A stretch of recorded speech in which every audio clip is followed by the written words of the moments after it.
Mark feels that today could be a turning point in Kai's stay. He spots another opportunity to teach Kai a lesson. It's a prison crew on community service duty. I seen you guys out here and thought maybe if he see that you guys aren't having a picnic, that he might learn something from it. Prison rules forbid these inmates from appearing on camera, but they still insist on giving Kai a warning. Yeah, it's easy to get in trouble, but you know what I'm saying? It's hard to get out of it. It ain't no picnic. Not what you think it is. Yeah, they can get you. We get paid 70 cents a day. 70 cents. 70 cents today. $3.50 a week. Damn.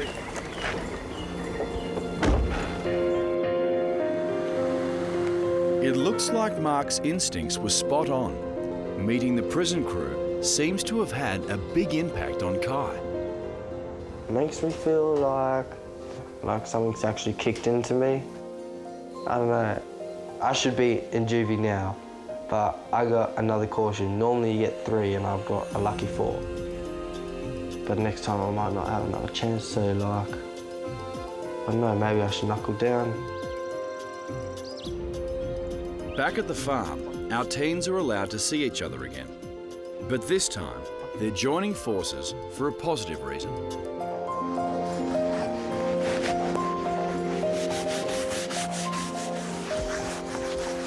It's been a day of small triumphs for Kai, and for the first time, he's showing glimpses that his thinking might be changing.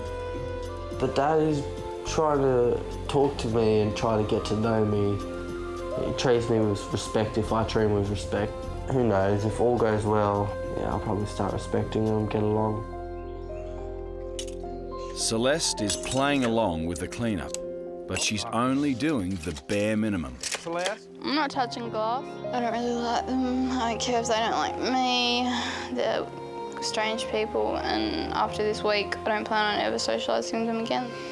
I just hate it. Everyone is starting to wonder if Celeste is one teen who is beyond redemption.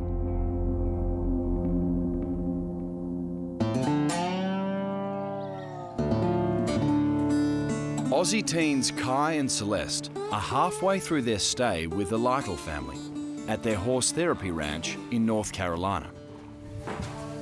Good morning. Good morning. So far, it's been the good, the bad and the ugly from our teens. But today, Mark is finally getting a chance to show them what this ranch is renowned for. So, Celeste, we're just going to give you a few instructions, and we would like for you to pick one of the horses that you relate to in some way.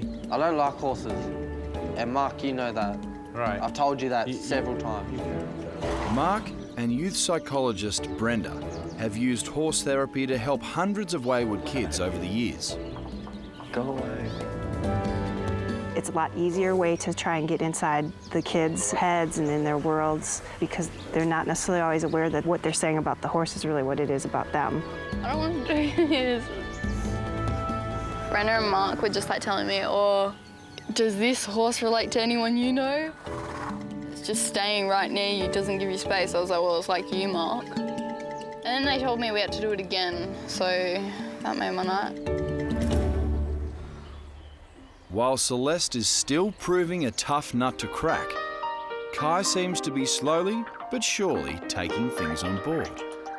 These two horses' heads were facing you, and now their butts are towards you. We're just kind of interested in if there's somebody that has come into your life, that there's times that they're being close to you, and then they turn around and show their ass to you. Sounds like this girl that I sort of kicked her out of my life. You've done that to people.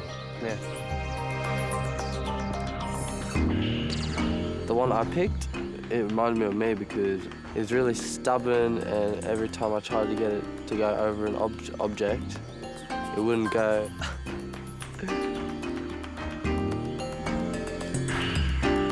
Yeah, it just started a lot of things with the other animals as well, I noticed. It's actually pretty cool, like, it's interesting learning more things about yourself.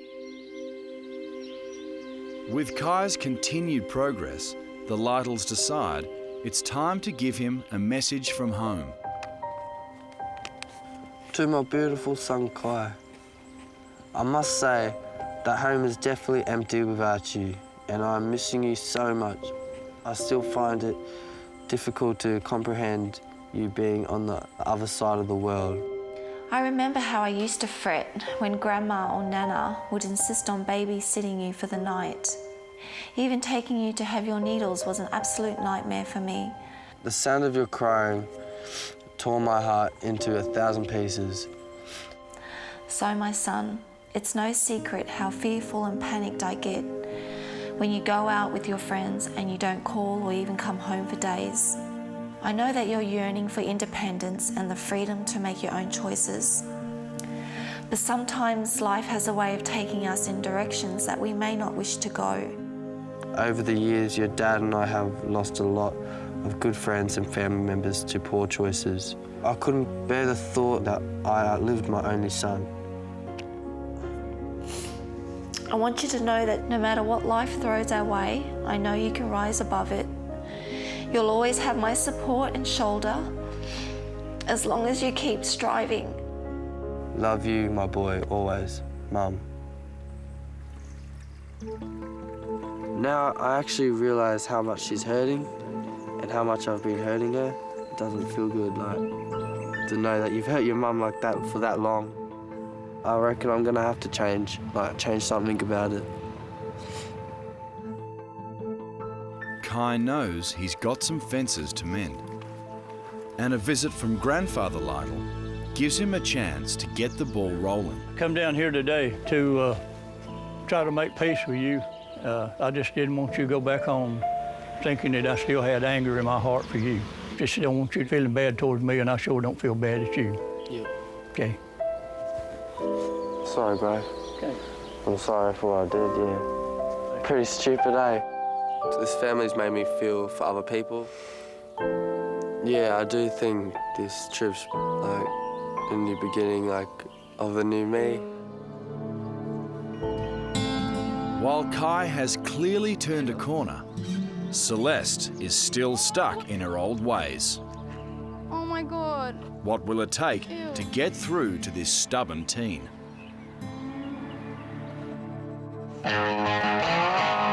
Canter your horses, please. Canter.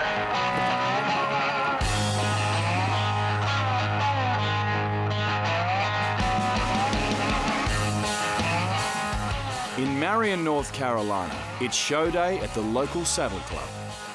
Aussie tearaway teens Kai and Celeste have come along to show the Lytles their support. Hey, Taylor.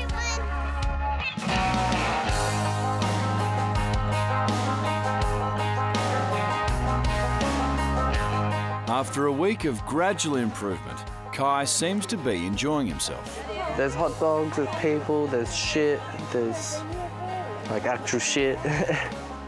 But Celeste is still busy turning her bad attitude into a full-time job.